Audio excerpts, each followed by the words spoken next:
di Ramadan. Tapi ada yang aneh tahun itu. Tahun itu dia i'tikaf selama 20 hari 20 malam. Dia tidak keluar dari Masjid Nabawi. Ada yang aneh, karena yang biasanya 10 hari 10 malam. Kalau kita salat di Masjid Nabawi tepat di mihrab, maka di samping mihrab sebelah kiri ada satu tiang bernama Ustuwanatus Sarir. Sampai hari ini masih tertulis Ustuwanatus Sarir. Ustuwana artinya tiang, sarir tempat tidur, karena di bawah tiang itu diletakkan tempat tidur Nabi Muhammad sallallahu alaihi wasallam. Disitulah Nabi i'tikaf.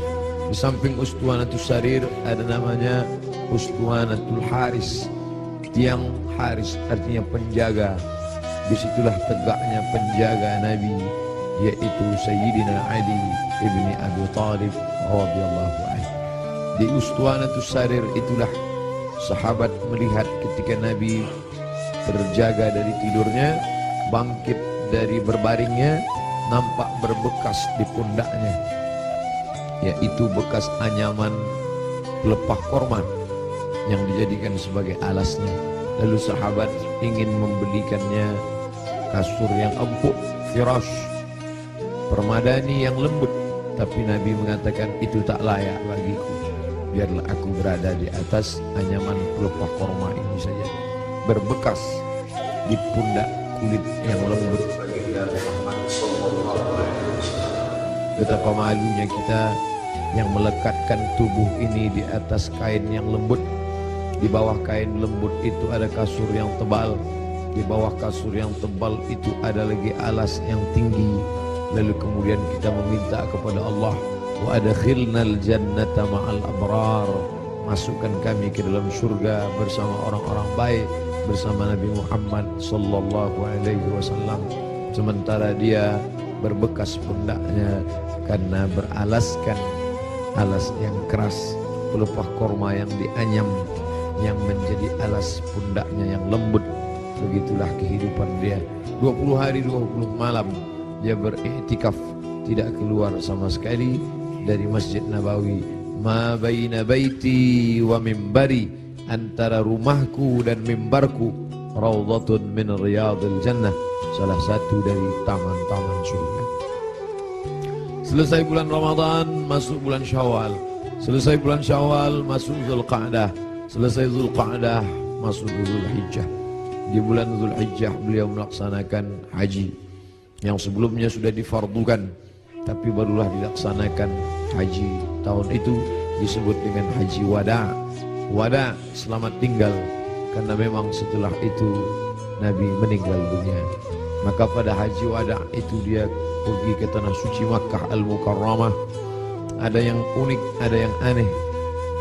Biasanya beliau berkurban kambing, dia potong 1 ekor untuk keluarganya. Hadza li Muhammad, wa untuk keluarga Muhammad. Kemudian dia potong lagi, hadza li ummati Muhammad, ini aku potong untuk umat Muhammad sallallahu alaihi wasallam. Tapi pada saat tahun itu di Mina, beliau tidak menyembelih 2 ekor, tapi beliau menyembelih dengan tangannya sendiri 63 ekor unta. Tepat pada angka 63 dia berhenti dan dilanjutkan oleh Sayyidina Ali sebanyak 37 ekor. Maka lengkaplah 100 ekor. Tidak ada satupun sahabat yang terpikir ada signal, ada tanda sesuatu tentang mengapa berhenti di angka 63. Setelah meninggal dunia 2 bulan sesudah itu, karena saat itu bulan Zulhijjah, Muharram, Safar, Rabiul Awal, 2 bulan lebih setelah itu barulah semuanya paham mengapa berhenti pada angka 63. Ternyata Nabi tidak ingin satupun tahun hidupnya itu kosong daripada berkurban. Tahun pertama dia potong, tahun kedua sampai 63. Lalu kemudian setelah itu barulah dilanjutkan pemotongan onta itu oleh Sayyidina Ali karramallahu wajhah radhiyallahu anhu. Apa makna di balik itu? Bahwa Nabi tidak ingin ada 1 tahun pun kosong dari kurban. Nabi ingin ada penyembelihan kurban di setiap umur, di setiap usia, di setiap waktu yang dilewati ada penyembelihan kurban. Lagi-lagi ada yang aneh, tidak seperti sebelumnya. Sebelumnya hanya 2 ekor kambing, tapi saat itu dia potong langsung 63, dilengkapkan 37 menjadi 100 ekor. Lalu kemudian sallallahu alaihi wasallam kembali ke kota Al-Madinah Al-Munawwarah, masuk bulan Muharram, masuk bulan Safar, masuk bulan Rabiul Awal. Lalu kemudian beberapa hari menjelang meninggal, Nabi berziarah ke makam Baqi yang ada di samping Masjid Nabawi sebelah kiri menghadap ke arah kiblat. Pulang dari Baqi, beliau merasakan sakit kepala yang amat sangat keras. Itu dia adukan kepada Sayyidatuna Aisyah Ummul Mukminin radhiyallahu anha. Beliau juga mengadukan bagaimana masih terasa sakit, sisa-sisa tertelan racun yang diberikan seorang perempuan Yahudi dulu beberapa tahun yang lalu, 3 tahun yang lalu, tepatnya di tahun ke-7 ketika orang Khaybar mengundang dia di perkampungan Yahudi Khaybar. Di Madinah ada Yahudi Bani Nadir, ada Yahudi Bani Quraidah, ada Yahudi Bani Qainuqa, ada Yahudi Khaybar. Lalu mereka mengundang Nabi ke Khaybar. Mereka tanya, makanan apa yang paling disukai Nabi? Nabi menjawab, makanan yang paling disukai Nabi adalah kaki kambing bagian depan. Lalu mereka sajikan kaki kambing bagian depan itu, karena itu makanan kesukaan Nabi. Rupanya di bagian depan kaki kambing itulah mereka tanamkan racun yang paling sangat banyak, paling berbahaya. Sahabat Nabi yang mengunyah daging kambing itu langsung meninggal di tempat. Nabi SAW sepakat semua ahli sirah bahwa Nabi memasukkan daging kambing itu ke mulutnya, tapi mereka ikhtilaf tentang menelan. Maka segera Jibril alaihissalam memberitahu bahwa ada racun. Nabi memuntahkannya keluar, tapi ada beberapa tetes air liur masuk ke dalam. Kenapa itu terjadi? Bukankah Allah menjaganya? Bukankah malaikat mendapatkan wahyu, mendapatkan ilham, mendapatkan pesan untuk menjaga Nabi? Kenapa bisa terjadi? Hikmah di balik itu menurut ahli sirah, Allah ingin menyempurnakan nikmat kepada Nabi Muhammad sallallahu alaihi wasallam, bukan hanya sebagai nikmat penutup para nabi dan rasul, tapi juga nikmat sebagai mati sebagai seorang syahid. Dia sudah cukup penutup nabi dan rasul, tapi Allah lengkap, tak ingin hanya sebagai penutup nabi rasul, dia juga meninggal sebagai seorang syahid karena meninggal akibat racun yang tertelan di Khaybar. Aku masih merasakan sisa-sisa racun itu, wahai Aisyah. Lalu kemudian Nabi SAW sempat mengalami kehilangan kesadaran.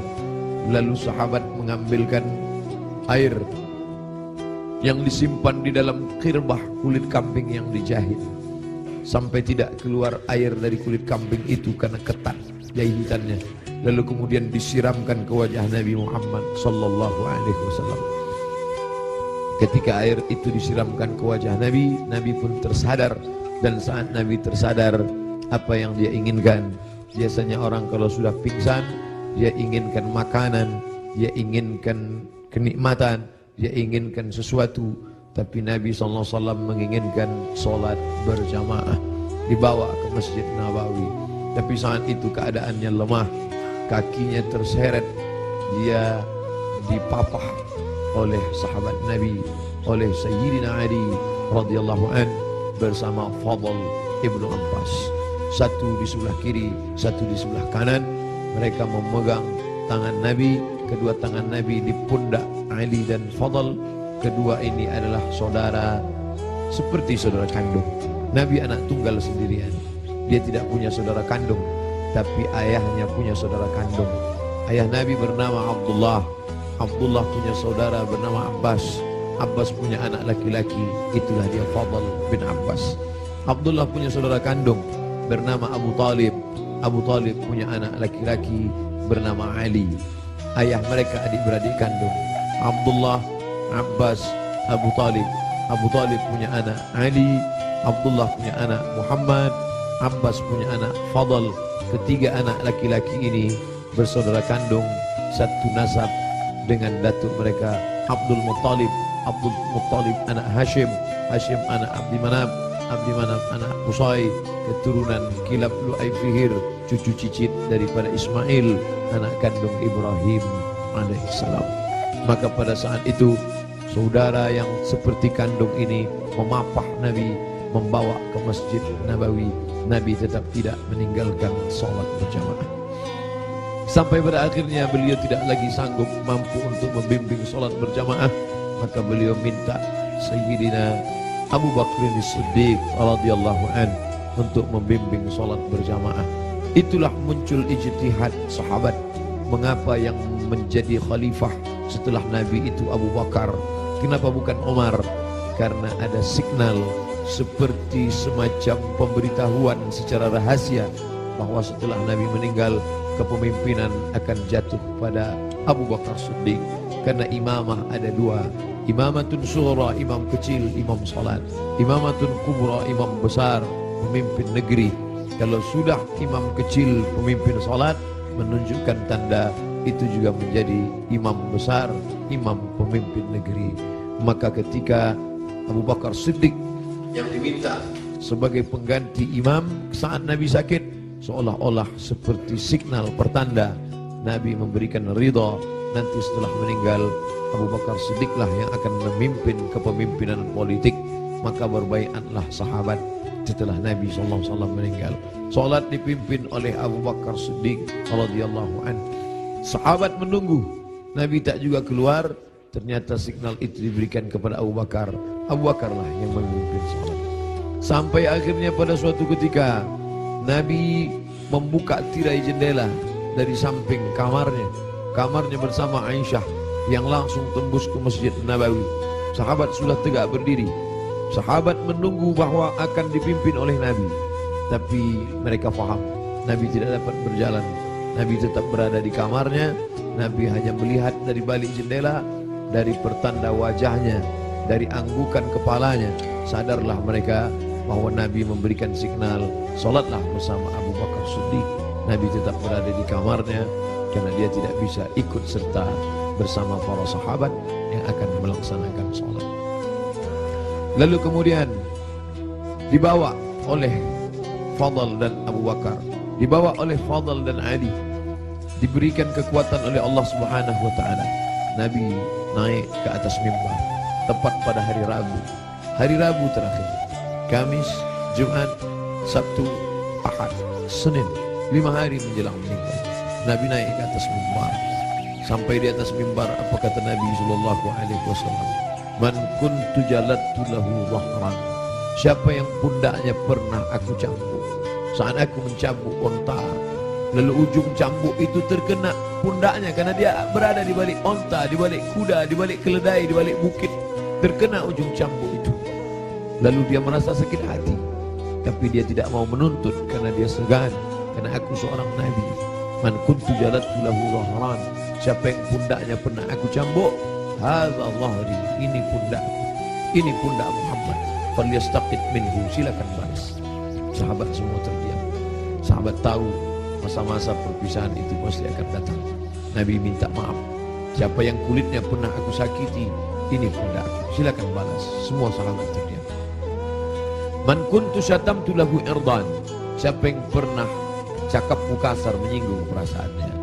Man kuntu syatamtu lahu irdan. Siapa yang pernah aku caci maki, andai datang keluar kata-kata kasar dari lidahku, lalu kemudian hatinya tersinggung, hadza irdi, ini harga diri Muhammad. Falyastaqit minhu, silakan balas. Semua sahabat terdiam. Tak ada sahabat yang ingin membalas. Mereka mengikhlaskan semua. Andai pernah tercambuk pundak mereka, ya Rasulullah, jangankan pundak, nyawa kami berikan untuk kau. Saat gigimu patah, saat pelipismu berdarah, sahabat menghunuskan pedang di tengah pasukan berkobar pada perang Uhud. Mereka masuk, dijamin pasti 99,9% akan mati. Mereka memberikan nyawanya untuk Nabi Muhammad sallallahu alaihi wasallam. Abu Bakar Siddiq hartanya, emasnya, sampai berbungkal dia berikan untuk biaya hijrah. Jangankan nyawa, jangankan harta, semua kami berikan untuk ya Muhammad. Semua sahabat terdiam. Lalu kemudian Nabi bertanya, siapa yang pernah aku pinjam uangnya dan belum dibayar? Kemudian tegak seorang sahabat, innalaka alayya thalatha darahim. Engkau ada utang 3 dirham ya Muhammad. Engkau pernah pinjam uang thalatha darahim, 3 dirham dan belum terbayar. Apa kata Nabi kepada Fadl? Fadl duduk di samping mimbar. Idfa ya Fadl, bayarkan wahai Fadl. Bayar 3 dirham kepada dia. Fadl segera membayarkan 3 dirham karena Nabi tidak ingin tertinggal 3. Kalau pernah tersakiti fisik, pipi yang tertampar, rambut yang tertarik, kulit yang terluka, jangan sampai kita bawa mati menghadap Allah. Kalau pernah ada hati yang tersakiti, jangan sempat ada hati orang yang sakit, maka mintalah maaf. Itu yang ditunjukkan oleh Nabi Muhammad sallallahu alaihi wasallam. Lalu kemudian hutang piutang, walaupun mati syahid, orang mati syahid tidak akan merasakan sakaratul maut. Orang yang mati syahid tidak akan merasakan azab kubur. Orang yang mati syahid tidak akan merasakan hisab. Orang yang mati syahid langsung masuk surga. 4 keutamaan mati syahid. Ilatain, kecuali hutang piutang. Nabi Sayyidul Anbiya wal Mursalin pun tidak ingin ada hutang piutang. Maka dia minta kepada Fadl, idfa ya Fadl, bayar wahai Fadl. Fadl membayar. Tapi sahabat sudah merasa tidak enak hati. Mereka sudah tahu detik-detik perpisahan itu tak akan lama lagi. Tanda-tanda itu sudah mereka rasakan sejak dari Ramadan, sejak dari haji, sejak dari Zulqa'dah, sejak dari Zulhijjah, sampai Muharram, sampai Safar, sampai ketika beliau berziarah. Tiba-tiba beliau pergi berziarah bersama para sahabat ke Bukit Uhud. Di bawah Bukit Uhud beliau ucapkan salam kepada syuhada Uhud. Assalamualaikum ya ahlal diyar minal mu'minin wa inna insyaallah bikum lahiqun. Insyaallah kami akan menyusul kamu wahai syuhada Uhud. Nas'alullah lana wa lakumul afiyah.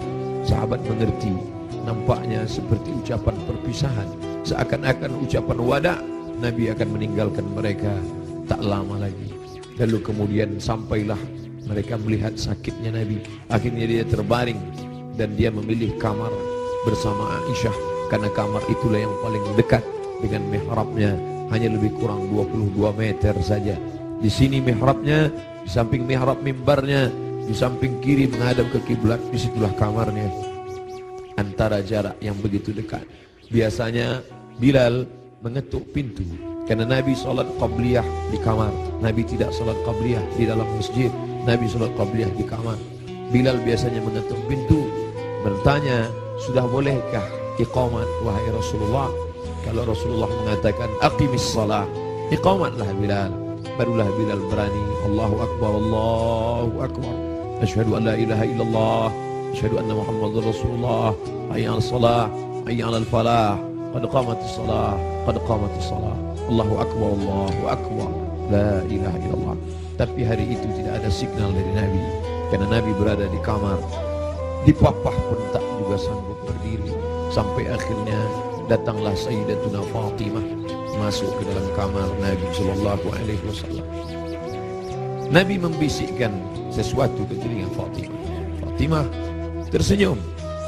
Nabi membisikkan sesuatu ke telinga Fatimah. Fatimah bersedih. Kelihatan dari raut wajah Fatimah ada sesuatu yang tidak menyenangkan. Nabi berbisik sesuatu ke telinga Fatimah. Fatimah tersenyum. Di saat yang sama terlihat wajahnya seperti gembira mendengar sesuatu. Setelah itu berlalu, lalu Aisyah bertanya kepada Fatimah, apa yang dibisikkannya wahai Fatimah? Kata Fatimah, tak lama lagi saya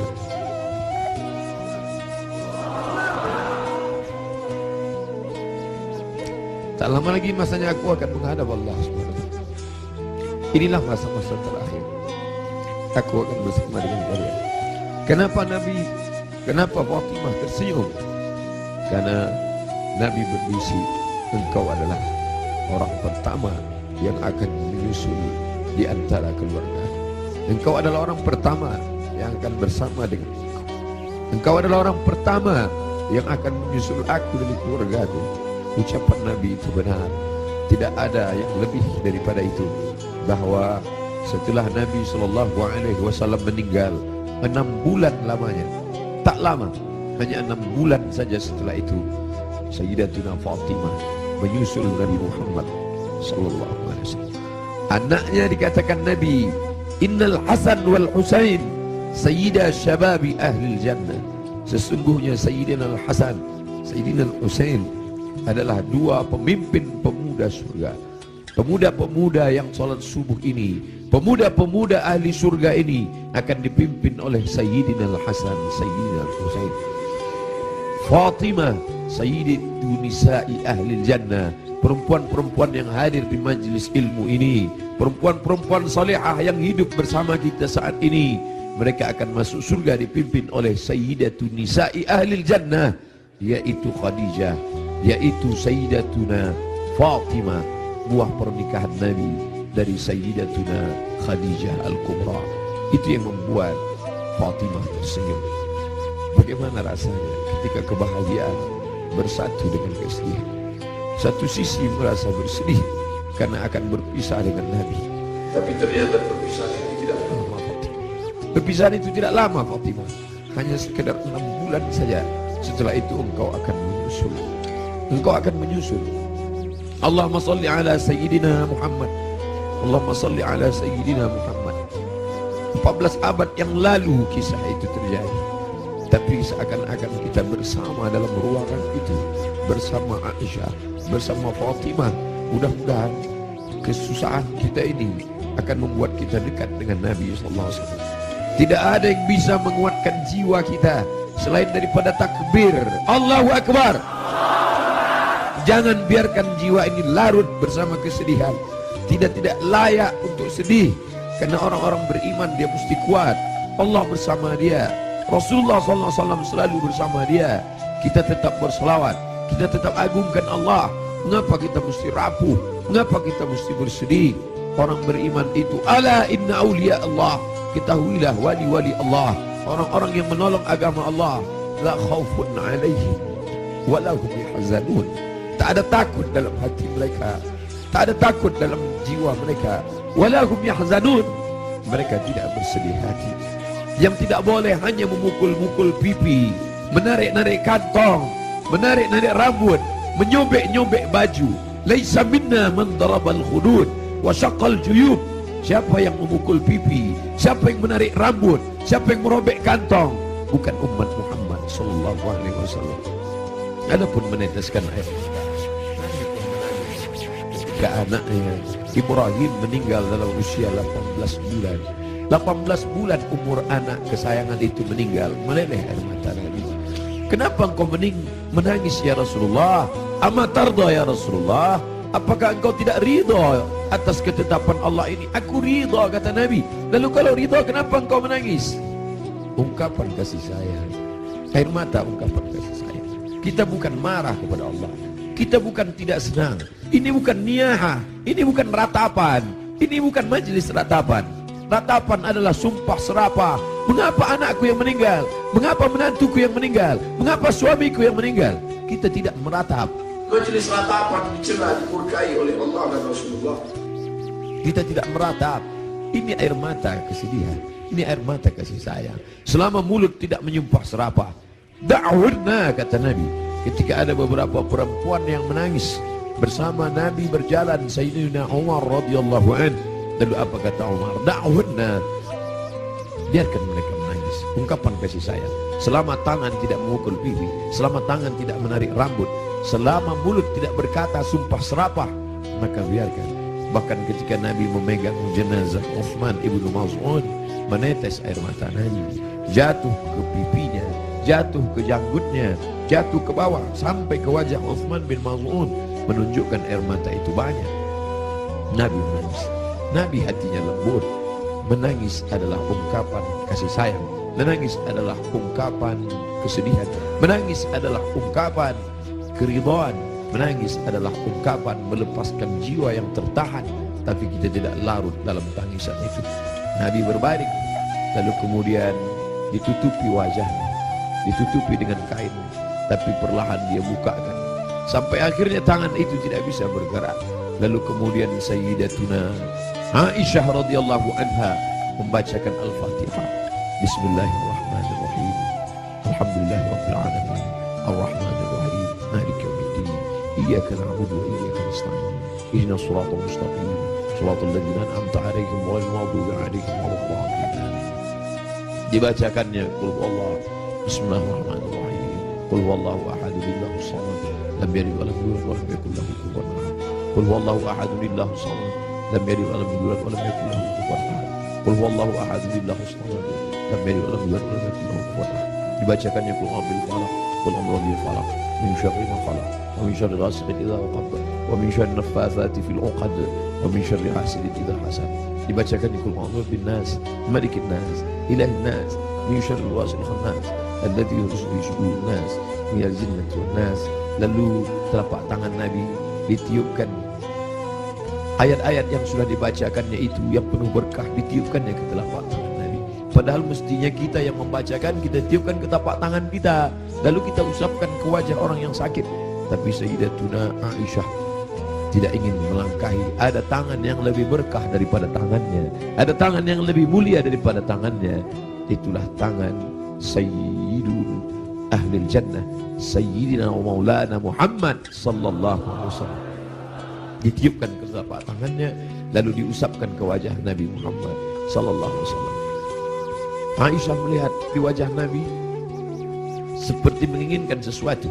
Sebagai seorang istri yang menemani Nabi dalam suka dan duka, dalam senang dan tawa, maka Nabi mengerti bahasa, Aisyah mengerti bahasa yang diperlihatkan oleh Nabi SAW. Lalu kemudian Aisyah faham bahwa Nabi menginginkan siwak. Nabi suka kepada siwak.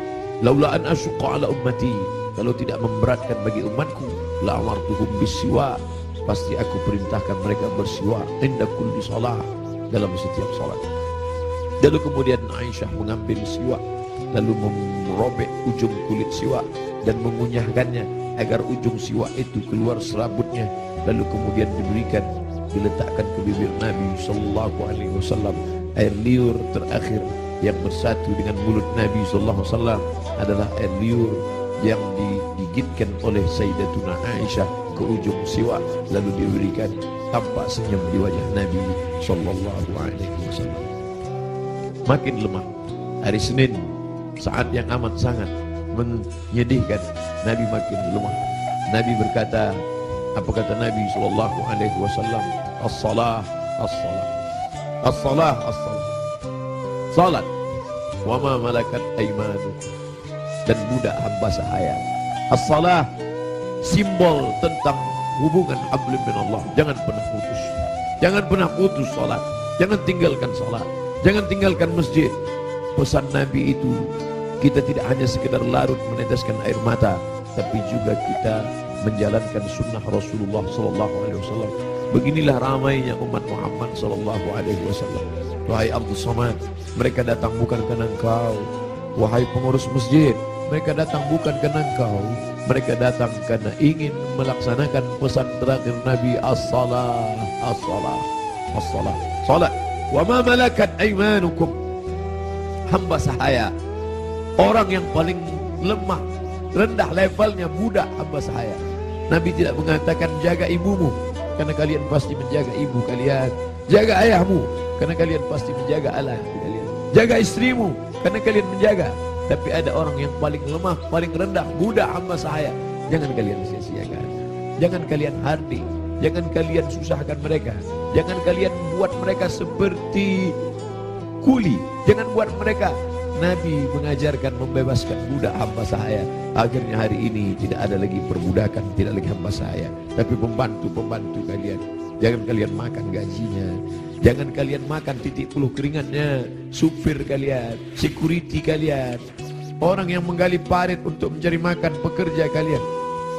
Sampai hati kalian makan titik puluh keringatnya. Sampai masanya nanti mereka lebih mulia daripada kalian, dan amal salat kalian, puasa kalian akan habis diambil. Atadruna mal muflis, tahukah kamu siapa itu orang yang bangkrut? Siapa itu ya Rasulullah?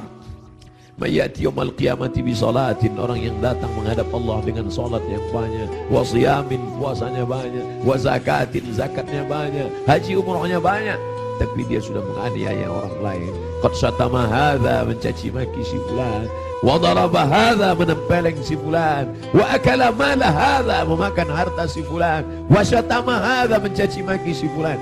Mereka akan datang menuntut di hadapan Allah.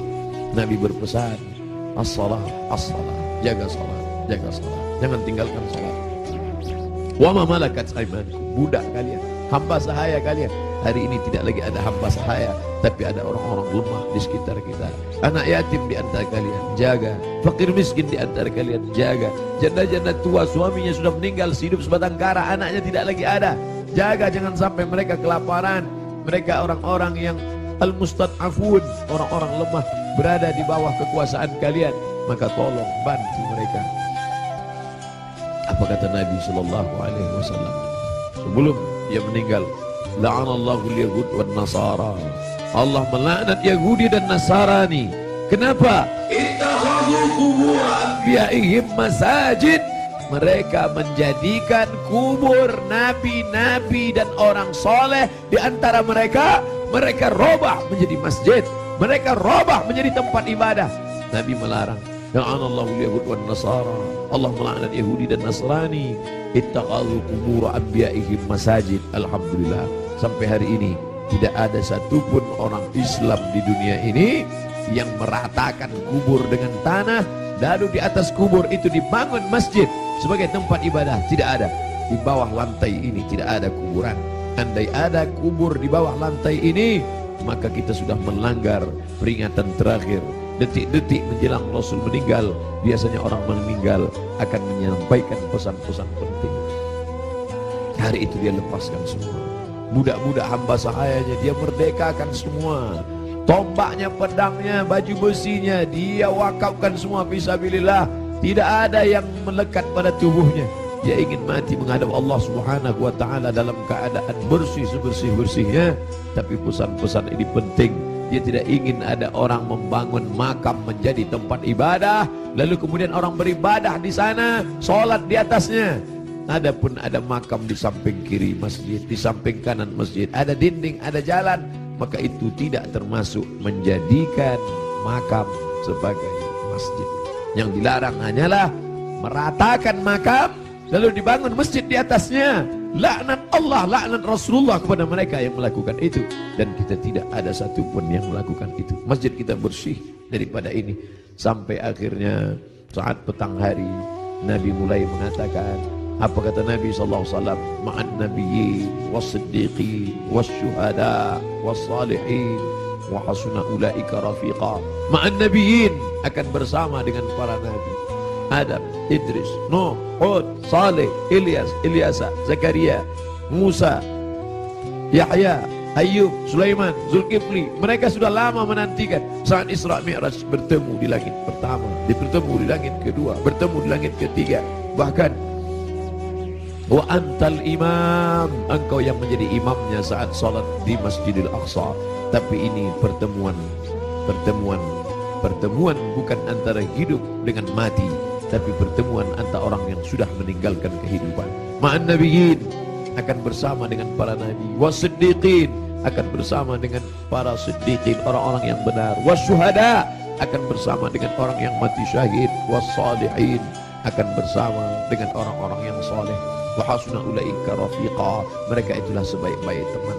Kalian sahabat-sahabat, kalian adalah orang-orang baik, tapi aku akan bertemu dengan orang yang lebih baik. Siapa dia? Para nabi, was-siddiqin, was-syuhada, was-salihin. Puncaknya kalimat panjang itu tak lagi keluar dari mulut Nabi, tapi mengatakan Allahumma birrafiqil a'la, akan bersama dengan Allah yang maha tinggi. Tidak ada lagi. Tadi bersama sahabat, bersama istri, bersama anak, bersama Sayyidatuna Fatimah, bersama Sayyidatuna Aisyah, tapi hari ini sudah lebih tinggi lagi, bersama para nabi, bersama siddiqin, bersama syuhada, bersama salihin. Tapi setelah itu hanya tinggal satu, Allahumma birrafiqil a'la, bersama Allah Subhanahu wa taala. Nampak perlahan roh itu keluar dari jasad Nabi SAW. di kamar yang agung dan mulia, di tempat yang mulia antara kamar itu dan mimbar. Ma baina baiti wa mimbari raudhatun min riyadil jannah. Meninggallah Nabi Muhammad sallallahu alaihi wasallam. Inna lillahi wa inna ilaihi raji'un. Sampai berita itu kepada sahabat. Ada sahabat yang tak tahan, mangkat tersedak sampai ke kerongkongan. Tapi berita itu sampai kepada Sayyidina Umar bin Khattab. Umar orang yang amat sangat hebat. Sebelum Umar masuk Islam tidak ada orang yang berani membaca Al-Quran dengan suara keras. Semuanya bersembunyi. Tapi begitu Umar masuk Islam, orang berani. Begitu juga respon kepada Umar. Begitu sampai berita kepada Umar, wahai Umar, Nabi Muhammad SAW sudah meninggal, wahai Umar. Umar mencabut pedangnya. Man qala inna Muhammadan qad mata. Siapa yang mengatakan Muhammad mati akan aku pancung kepalanya, kata Umar. Siapa yang berani mengatakan Muhammad mati akan aku pancung kepalanya, kata Umar. Saat itu datang Abu Bakar Siddiq. Datang Abu Bakar Siddiq membacakan ayat wa ma Muhammadun illa rasul. Wa ma Muhammadun illa rasul. Muhammad bukan Tuhan. Muhammad hanyalah seorang rasul. Qad khalat min qablihi rusul. Sebelum dia dulu sudah ada rasul-rasul. Ada Adam meninggal. Ada Idris meninggal. Ada Nuh meninggal. Ada Ayub meninggal. Ada Zulkifli meninggal. Ada Musa meninggal. Ada Harun meninggal. Qad khalat min qablihi rusul afa immata, kalau dia meninggal, au qutila, atau dia dibunuh orang, inqalabatum ala a'qabikum, apakah kalian akan meninggalkan agama ini? Apakah kalian akan murtad? Begitu mendengar ayat itu, padahal Umar bin Khattab hafal Quran, padahal Umar bin Khattab termasuk 40 sahabat kutabul wahyi, penulis wahyu. Tidak hafalkah dia ayat itu? Dia hafal Quran, dia penulis wahyu. Tapi kenapa ketika pukulan berat itu datang, lupa, hilang ayat itu di kepalanya? Maka kita pun begitu dalam hidup ini. Kadang ketika pukulan berat itu datang, kita perlu sahabat, kita perlu teman-teman. Saat ini Abdul Somad yang mengingatkan, saat ini Abdul Somad yang membacakan. Tapi sampai masanya pukulan berat itu datang bertubi, Abdul Somad pun lupa. Siapa yang akan mengingatkan dia? Ada sahabat-sahabat dakwah semua. Abdul Somad bukan guru, Abdul Somad bukan imam, Abdul Somad bukan syekh, Abdul Somad bukan habib. Abdul Somad hanyalah seorang sahabat dakwah yang saling mengingatkan, watawasau bil haq, watawasau bis sabr. Hari ini aku yang mengingatkan engkau saudara, tapi besok aku boleh lupa, besok aku boleh lalai. Kalian yang akan mengingatkan. Ustaz Somad dulu yang ceramah tentang ini, Ustaz Somad dulu yang kenapa engkau lupa Ustaz? Hari ini subuh ini yang penuh berkah. Allahumma barik li ummati fi bukuriha. Ya Allah, berkahi umatku ini pada waktu pagi, pada waktu subuh. Lalu kemudian berita itu sampai kepada Umar. Umar tak dapat menguasai jiwanya. Ternyata cinta mengalahkan ayat. Ternyata cinta mengalahkan semuanya.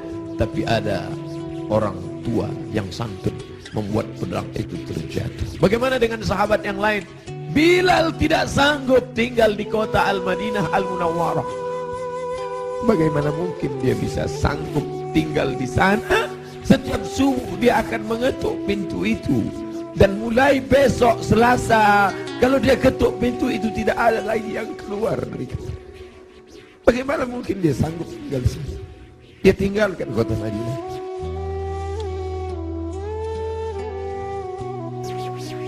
Bilal tak sanggup memandangkan azan.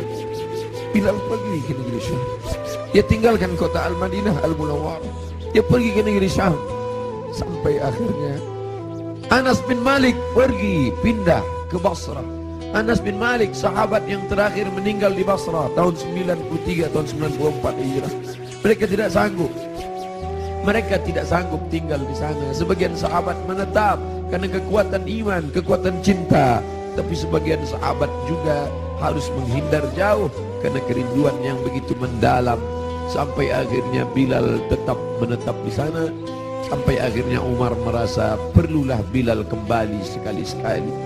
Datanglah Bilal ke kota Al-Madinah Al-Munawwarah. Aku tidak sanggup, kata Bilal.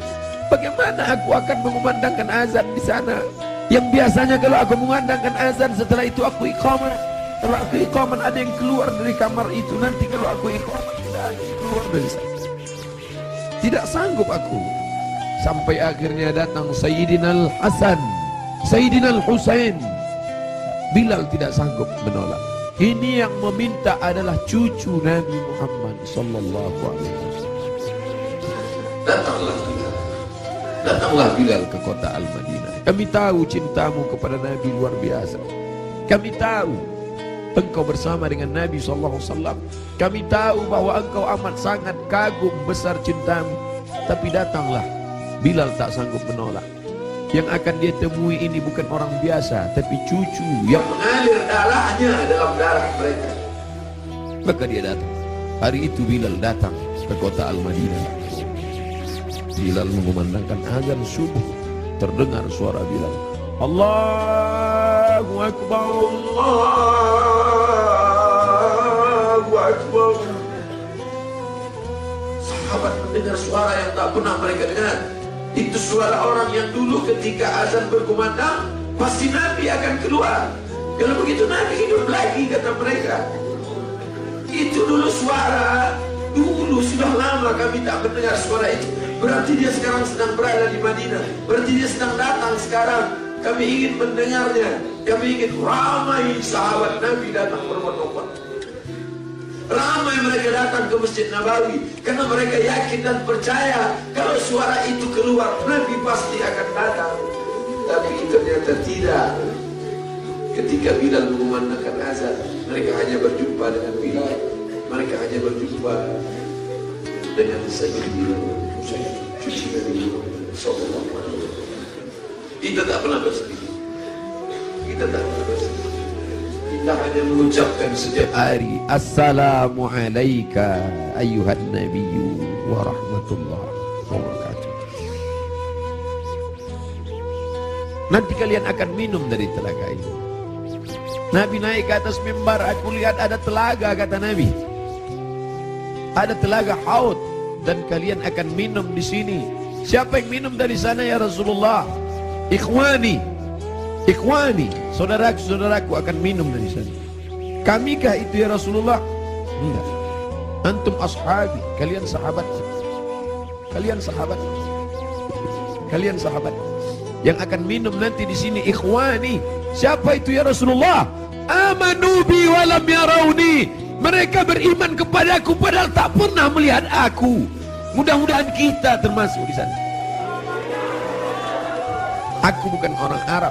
Aku tidak Quraisy, aku tidak pernah bersamanya, tapi aku berharap, kita semua berharap 14 abad jarak kita dengan dia, 1439 tahun yang lalu jarak kita dengan dia.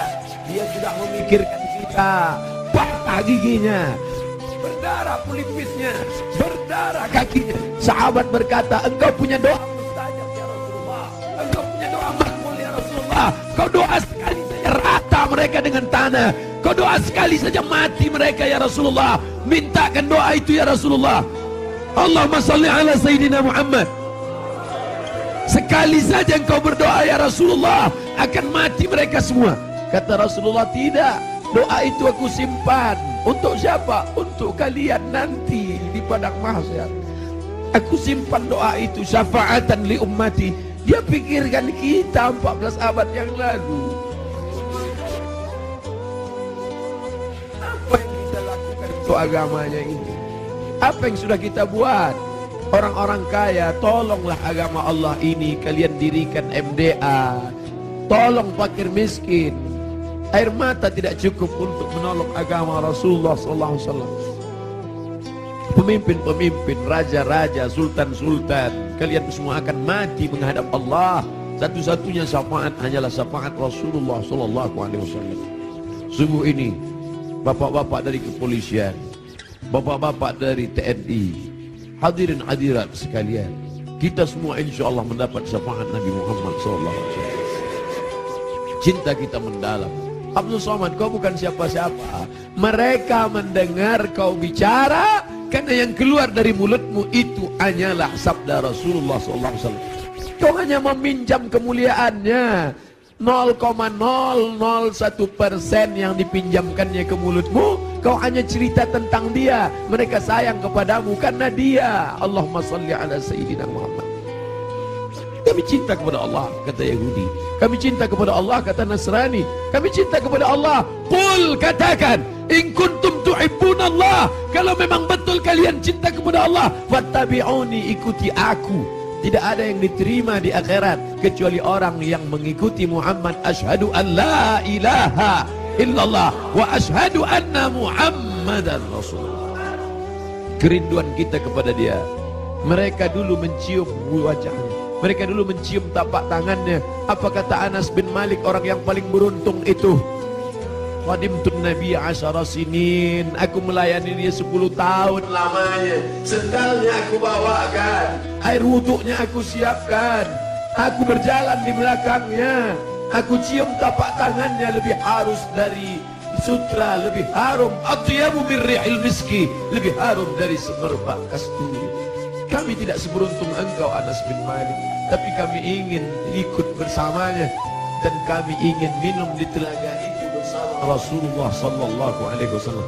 Siapa yang minum di telaga ini, la yadma'u fiha abadan, tidak akan haus untuk selamanya. Selamatkan anak-anak cucu kami ya Allah, jangan sampai beralih akidah kepada yang lain. Kerinduan kita kepadanya hanya dapat kita lakukan dengan 1, dengan 2, dengan 3. Tolong agamanya, tolong agamanya. Dan kita berbanyak selawat. Asal datang rindu dalam hati selawat. Allahumma salli ala Sayyidina Muhammad wa ala ali Sayyidina Muhammad. Tapi dia juga masih punya keturunan-keturunan.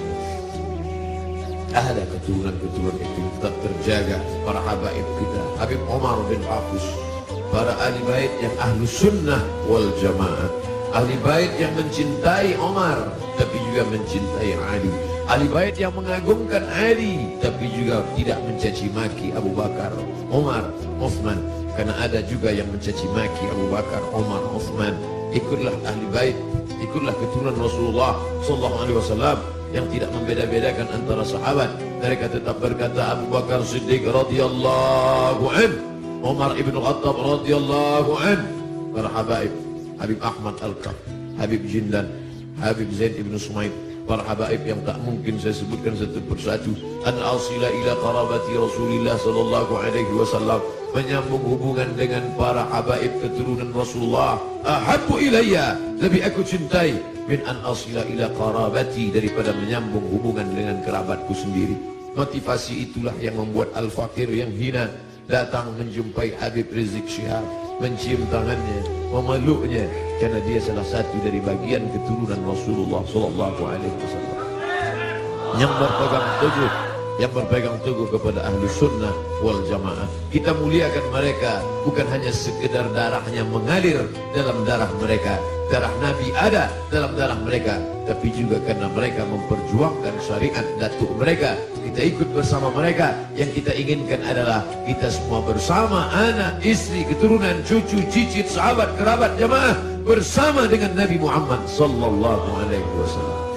Ala hadhihi niyyah wa kulli niyyatin salihah. Al-Fatihah. A'udzu billahi minasyaitonir rajim. Bismillahirrahmanirrahim. Alhamdulillahi rabbil alamin. Ar-Rahmanir Rahim. Maliki yaumiddin. Iyyaka na'budu wa iyyaka nasta'in. Ihdinas siratal mustaqim. Siratal ladzina an'amta 'alaihim ghairil maghdubi 'alaihim waladdallin.